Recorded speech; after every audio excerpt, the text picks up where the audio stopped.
Vous est-il déjà arrivé de procrastiner une tâche importante, sachant pertinemment que cela ne ferait qu'aggraver votre situation? Peut-être s'agit-il de cette tâche professionnelle que vous remettez toujours à demain ou de ce projet personnel que vous promettez de commencer lundi. Ou peut-être est-ce quelque chose de plus important, ce changement que vous savez devoir opérer, mais que vous trouvez toujours une excuse pour reporter. Vous vous dites que vous le ferez plus tard, que vous avez juste besoin de plus de motivation, que vous attendez le bon moment. Mais le bon moment ne vient jamais. Et savez-vous pourquoi? Parce que la procrastination n'est pas seulement un simple problème d'organisation ou de volonté. C'est quelque chose de beaucoup plus profond. C'est un symptôme, un reflet de votre relation avec la peur, la douleur et votre propre identité. Et voici la dure vérité que personne n'aime admettre. Plus vous procrastinez, plus vous perdez en force. Chaque fois que vous choisissez le chemin le plus facile, chaque fois que vous retardez l'inévitable, vous entraînez votre esprit à fuir l'inconfort. Vous apprenez à ne pas faire confiance à votre propre parole. Peu à peu, presque sans vous en rendre compte, vous devenez quelqu'un qui vit au gré de ses propres excuses. Mais si la procrastination est si autodestructrice, pourquoi continuons-nous à le faire? Pourquoi répétons-nous ce cycle, sachant qu'il nous enfonce davantage? La réponse se trouve dans votre cerveau. La procrastination n'est pas de la paresse. C'est un mécanisme psychologique profondément enraciné. Votre propre système nerveux vous sabote. Votre pire ennemi, c'est vous-même. Elle est la partie la plus cruelle. Le monde moderne transforme cette faiblesse en mode de vie. Les notifications des réseaux sociaux, les vidéos courtes, le divertissement sans fin, tout cela est conçu pour capter votre attention et nourrir votre habitude de remettre à plus tard ce qui compte vraiment. Vous ne vous battez pas seulement contre vous-même, vous luttez contre tout un système qui tire profit de votre procrastination. Mais aujourd'hui, cela change. Dans cette vidéo, nous allons déconstruire la procrastination jusqu'à ses racines. Nous allons exposer les vérités que vous évitez d'affronter. Nous allons parler de la peur de l'auto-sabotage et de la manière dont votre propre cerveau lutte contre vous et surtout, comment vous pouvez reprendre le contrôle. Parce qu'au final, il n'y a que deux types de personnes, ceux qui agissent et ceux qui regardent leur vie passer. Qui serez-vous? Maintenant, abordons la vérité brute et révélatrice sur ce qu'est réellement la procrastination. La plupart des gens pensent que la procrastination n'est qu'une question de paresse ou de manque de discipline. Ils se blâment de ne pas avoir assez de volonté, croyant que le problème est simplement un manque de motivation, mais c'est une explication superficielle. La procrastination n'est pas le problème en soi. C'est un symptôme de quelque chose de bien plus profond. Si c'était juste de la paresse, pourquoi pouvez-vous passer des heures à consommer du divertissement, à défiler sur les réseaux sociaux ou à regarder des vidéos sans arrêt? Si c'était un manque de discipline, pourquoi y a-t-il des moments où vous pouvez travailler dur sous pression ou quand le délai est déjà dépassé? Le problème n'est pas que vous ne savez pas comment agir. Le problème réside dans ce que l'action représente pour votre esprit. La procrastination est un mécanisme de défense. Votre cerveau perçoit une tâche comme quelque confortable, que ce soit à cause de la peur de l'échec, du perfectionnisme, d'une faible estime de soi ou simplement parce que c'est quelque chose de difficile. Il déclenche alors une alerte. Comme un animal cherchant à éviter la douleur, votre esprit trouve une échappatoire. Soudain, toute autre activité semble plus intéressante. Vous vous dites que vous allez juste jeter un œil rapide à votre téléphone, et avant même de vous en rendre compte, 1 heure s'est écoulée. Vous décidez de prendre un café avant de commencer, et lorsque vous réalisez, la journée est déjà terminée. Le temps s'écoule entre vos doigts, mais votre esprit vous convainc que vous aviez une bonne raison de retarder. Et voici le détail le plus cruel. Plus vous procrastinez, plus il devient facile de procrastiner à nouveau. Votre cerveau apprend rapidement. Il réalise que l'évitement d'une tâche douloureuse apporte un soulagement immédiat et commence à transformer cela en une habitude automatique. Vous entraînez votre propre esprit à fuir l'inconfort, et cela crée un cycle vicieux. Plus vous évitez quelque chose, plus cela semble difficile et effrayant. Mais ce n'est pas tout. Un autre facteur caché dans la procrastination est quelque chose que presque personne ne remarque. Votre identité est en jeu lorsque vous remettez quelque chose à plus tard. Ce n'est souvent pas parce que la tâche est difficile, mais parce que la terminer vous oblige à vous voir sous un nouveau jour. Réfléchissez-y. Si vous terminez ce projet, si vous commencez enfin à étudier, si vous vous engagez enfin dans votre changement, alors il n'y aura plus d'excuses. Vous devrez prouver votre valeur. Et si vous échouez, si vous ne valez pas assez, si vous réalisez que vous n'êtes pas qui vous pensiez être, cette peur est paralysante. C'est pourquoi beaucoup de gens préfèrent rester dans le flou de la procrastination. Car tant qu'ils n'essaient pas, l'échec reste une simple possibilité théorique. Tu comprends? Maintenant, la procrastination n'est pas de la paresse, c'est de la peur. Peur de faire des erreurs, peur de se mettre à nu, peur de ne pas être à la hauteur, peur de sortir de ta zone de confort. Mais cette prison a un architecte, un saboteur interne qui agit dans l'ombre, dictant tes actions sans que tu t'en rendes compte. Qui est cet ennemi caché? Dans la prochaine partie, nous allons plonger dans la bataille silencieuse qui se déroule dans ton propre cerveau et te montrer comment en sortir. Si ce contenu te parle, clique sur le bouton s'abonner et active la cloche de notification pour ne rien manquer. Merci pour ton soutien. Si tu sens que la procrastination est quelque chose qui échappe à ton contrôle, il y a une raison à cela. Ton propre cerveau te sabotage. À l'intérieur de ton esprit, deux forces se battent en permanence pour dominer tes décisions. Le système limbique et le cortex préfrontal. Ce combat se déroule tout le temps, et la plupart du temps, le mauvais côté l'emporte. Comprenons les acteurs de ce conflit. D'un côté, nous avons le système limbique, la partie la plus primitive de ton cerveau. Il est responsable des émotions, des impulsions et du désir de récompense immédiate. Le système limbique a évolué pour assurer la survie de notre espèce dans un environnement hostile. Par le passé, nos ancêtres devaient réagir rapidement au danger et chercher de la nourriture quand ils avaient faim et éviter toute situation inconfortable pouvant menacer leur vie. Ils n'étaient pas conçus pour penser à long terme. De l'autre côté, nous avons le cortex préfrontal, la partie la plus rationnelle et évoluée du cerveau. C'est celui qui planifie, fixe des objectifs et prend des décisions basées sur l'avenir. Alors que le système limbique recherche le confort et le plaisir immédiat, le cortex préfrontal désire le progrès, la discipline et la croissance.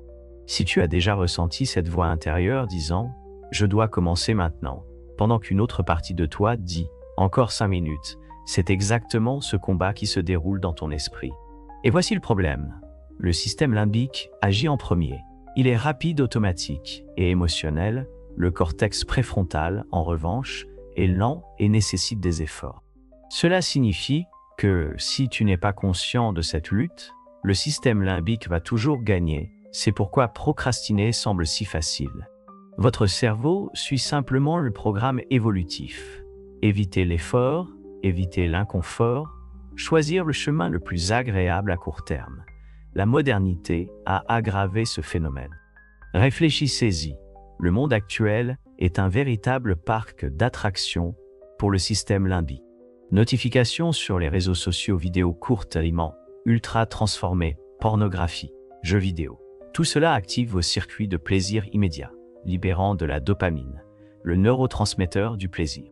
Votre cerveau a été conçu pour rechercher la dopamine chaque fois que c'est possible, car dans le passé, elle était associée à des réalisations essentielles comme trouver de la nourriture ou assurer la reproduction. Mais aujourd'hui, la dopamine est disponible tout le temps, sans aucun effort. Quel est le résultat? Votre cerveau devient accro à la gratification instantanée et perd complètement la capacité de se concentrer sur des tâches qui nécessitent un effort prolongé. Maintenant, chaque fois que vous essayez de faire quelque chose de difficile, étudier, travailler, écrire, vous entraîner, le système limbique panique. Il détecte une menace et vous pousse rapidement vers quelque chose de plus agréable et facile. Et que faites-vous? Vous prenez votre téléphone, allumez la télévision, faites tout ce qui vous éloigne de l'inconfort. Vous ne vous en rendez pas compte, mais à ce moment-là, vous êtes contrôlé. Et voici la dure vérité. Si vous ne prenez pas le contrôle de votre esprit, quelque chose d'autre le fera. Cela pourrait être le secteur du divertissement, des algorithmes addictifs ou la culture de la distraction. Mais au final, vous devenez juste un passager dans votre propre vie. Mais attendez, cela ne signifie pas que vous êtes condamné à vivre comme ça, pour toujours. La bonne nouvelle, c'est qu'il existe un moyen de reprendre le contrôle. Vous pouvez entraîner votre cortex préfrontal à devenir plus fort et briser le cycle de la procrastination. Pour cela, nous devons comprendre l'ennemi le plus dangereux de tous, la peur de l'échec et l'autosabotage. Dans la prochaine partie, nous allons révéler comment la peur vous paralyse sans que vous ne vous en rendiez compte et quoi faire pour la détruire avant qu'elle ne détruise vos rêves. Si vous procrastinez, il y a quelque chose que vous devez comprendre immédiatement. Le problème ne vient pas de la tâche que vous évitez. Le problème réside dans ce que cette tâche représente pour vous. Pensez à toutes les choses sur lesquelles vous avez procrastiné. Un travail important, un projet personnel, une décision qui pourrait changer votre vie. Vous ne retardiez pas seulement l'action elle-même. Vous retardiez les conséquences de cette action. Vous fuyez ce qui pourrait se passer si vous faisiez réellement ce qui devait être fait. Presque toujours, cet échappatoire a un nom, la peur. La peur est la racine de la procrastination, mais pas une peur évidente comme celle des hauteurs ou de parler en public. C'est une peur déguisée, subtile, qui opère en coulisses dans votre esprit. C'est la peur de l'échec, la peur du jugement, la peur de réaliser que vous n'êtes peut-être pas aussi bon que vous le pensiez. Souvent, la procrastination survient parce qu'agir signifie se tester, et se tester signifie risquer l'échec. Tant que vous vous contentez de planifier, réfléchir et reporter, vous maintenez l'illusion que vous pourriez le faire parfaitement si vous le vouliez. Mais au moment où vous commencez, vous vous exposez. Et que se passe-t-il si le résultat n'est pas à la hauteur? Que se passe-t-il si vous découvrez que vous n'êtes pas aussi talentueux, aussi intelligent ou aussi capable que vous aimeriez le croire? C'est cette peur qui paralyse, la peur qui dit « si vous n'essayez pas, vous ne pouvez pas échouer » et c'est là que l'autosabotage entre en jeu. L'autosabotage est le mécanisme que votre cerveau utilise pour éviter l'inconfort émotionnel. Il crée des excuses, des distractions et même des comportements destructeurs pour vous empêcher de faire face à ce qui vous effraie. Avez-vous remarqué qu'au moment où vous avez quelque chose d'important à faire, soudainement 1000 choses urgentes apparaissent? Pour résoudre ce problème, soudainement votre bureau doit être parfaitement organisé avant que vous ne commenciez. Soudainement, vous devez faire un peu plus de recherche avant d'agir. Soudainement, vous avez faim et décidez de prendre une collation avant de commencer. Ce n'est pas une coïncidence. C'est votre cerveau qui essaie de vous protéger d'une menace qu'il a lui-même créée. Et le pire dans tout ça, plus vous vous auto-sabotez, plus vous renforcez cette programmation. Vous commencez à croire que vous manquez de discipline, que vous n'êtes pas productif, que vous êtes incapable. Chaque fois que vous procrastinez, vous renforcez cette identité faible et peu sûre. Avec le temps, la procrastination cesse d'être un comportement et devient ce que vous êtes. Mais que diriez-vous si je vous disais que cette peur est une illusion? Que l'échec que vous craignez tant ne signifie absolument rien, et que le vrai problème n'est pas l'erreur, mais le temps que vous perdez à en avoir peur. Ce dont vous avez besoin, ce n'est pas de plus de motivation. Ce dont vous avez besoin, c'est de changer votre façon de voir l'échec. Car ce n'est que lorsque vous cesserez de fuir les erreurs que vous pourrez enfin agir. Dans la prochaine partie, nous parlerons d'un ennemi encore plus grand, le monde qui vous entoure. Comment la société, la culture de la distraction et les réseaux sociaux vous programment pour échouer et ce que vous pouvez faire pour échapper à ce piège avant qu'il ne soit trop tard. Si vous pensez que la procrastination est juste un problème personnel, détrompez-vous. La procrastination n'est pas seulement votre habitude, c'est le produit du monde dans lequel vous vivez. Nous vivons à l'ère de la distraction. Jamais dans l'histoire humaine, il n'a été si facile d'éviter une tâche minimum inconfortable. Aujourd'hui, vous disposez d'un univers entier de stimuli à portée de main, prêt à détourner votre attention dès que vous songez à faire quelque chose de productif. Ce qui nécessitait autrefois des efforts et de la patience a maintenant été remplacé par la gratification instantanée. Et devinez quoi? Cela ne s'est pas produit par hasard. Vous avez été conditionné à procrastiner. Réfléchissez-y. Toutes les grandes entreprises du monde, tous les géants de la technologie, toutes les plateformes de médias sociaux ont un objectif clair: capturer votre attention aussi longtemps que possible. Elles tirent profit de votre distraction. Le temps que vous passez sur Instagram, TikTok, YouTube ou toute autre plateforme n'est pas accidentel. Cela a été planifié. Cela a été conçu pour que vous ne puissiez pas vous arrêter. Le fil infini, les notifications constantes, les algorithmes qui vous montrent exactement ce que vous voulez voir. Tout cela a été créé pour capturer et maintenir votre attention. Parce que plus vous restez distrait, moins vous passez de temps à bâtir quelque chose dans votre propre vie. Et voici l'ironie cruelle, plus vous procrastinez, plus vous vous sentez coupable. Et plus vous vous sentez coupable, plus vous recherchez la distraction pour soulager cette culpabilité. Ce n'est pas une coïncidence, c'est un cercle vicieux. Vous procrastinez, vous vous sentez mal à ce sujet, vous cherchez du réconfort dans la dopamine facile des réseaux sociaux, et vous finissez par procrastiner encore plus. Maintenant, regardez autour de vous. Pensez-vous être le seul à être coincé dans tout cela? Bien sûr que non. Nous vivons dans un monde où tout le monde est constamment submergé par des informations et, en même temps, incroyablement improductif. Nous n'avons jamais été aussi occupés, mais nous n'avons jamais réalisé si peu. Et savez-vous pourquoi? Parce que le système fonctionne exactement comme cela, un monde de personnes distraites, anxieuses et sans but est un monde facile à contrôler. La procrastination n'est pas seulement un problème personnel, c'est une épidémie sociale. Mais voici la partie la plus effrayante. Si vous ne prenez pas le contrôle de votre propre esprit, quelqu'un d'autre le fera à votre place. Alors, comment échapper à ce piège? Comment briser ce cycle et retrouver votre capacité à agir, à vous concentrer, à construire quelque chose de réel? La réponse se trouve dans la prochaine partie. Maintenant que vous comprenez l'ennemi, il est temps d'apprendre les bonnes armes pour le vaincre.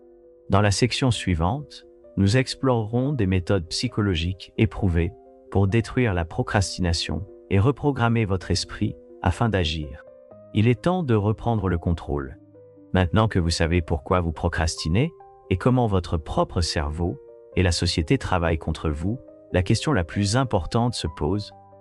Si vous vous attendez à une solution miracle, oubliez ça. Surmonter la procrastination ne consiste pas à trouver de la motivation. Il s'agit de reprogrammer votre esprit. Vous devez créer de nouveaux schémas mentaux et remplacer les habitudes destructrices par des stratégies qui obligent votre cerveau à agir, même lorsque vous n'en avez pas envie. Cela nécessite des efforts, de la résilience et de faire face à l'inconfort de front. Si vous êtes prêt pour cela, voici quelques-unes des techniques les plus puissantes basées sur la psychologie et le fonctionnement de votre propre cerveau pour enfin détruire la procrastination. 1. La règle des 5 secondes. Trompez le système limbique. Votre esprit essaiera toujours de vous convaincre de retarder tout ce qui semble inconfortable, mais il existe une astuce simple pour tromper cette programmation automatique. La règle des 5 secondes. Cette technique, créée par Mel Robbins, fonctionne ainsi. Dès que vous remarquez que vous hésitez à commencer une tâche, comptez à rebours 5, 4, 3, 2, 1 et commencez tout simplement. Pourquoi cela fonctionne-t-il? Parce que le système limbique agit rapidement pour éviter l'inconfort, mais le cortex préfrontal a besoin de quelques secondes d'initiative pour prendre le contrôle.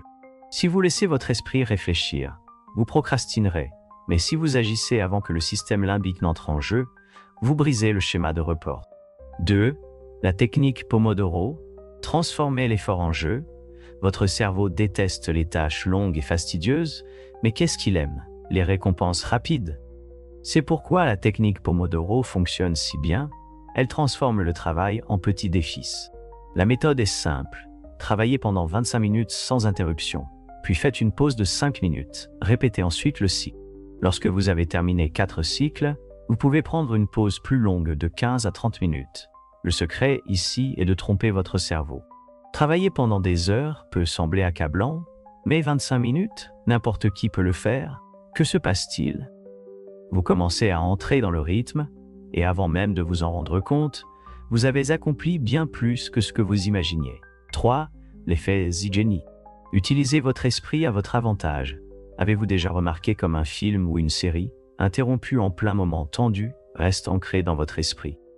Cela se produit à cause de l'effet Zeigarnik, un phénomène psychologique qui rend le cerveau obsédé par les tâches inachevées.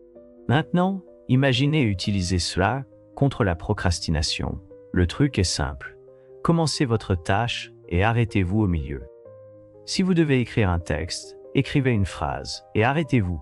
Si vous devez étudier, ouvrez le livre, lisez un paragraphe et arrêtez-vous. Votre cerveau ressentira un certain inconfort à ne pas avoir fini et souhaitera revenir pour compléter la tâche. Cela détruit la pensée selon laquelle je dois tout finir d'un coup, ce qui conduit souvent à la procrastination.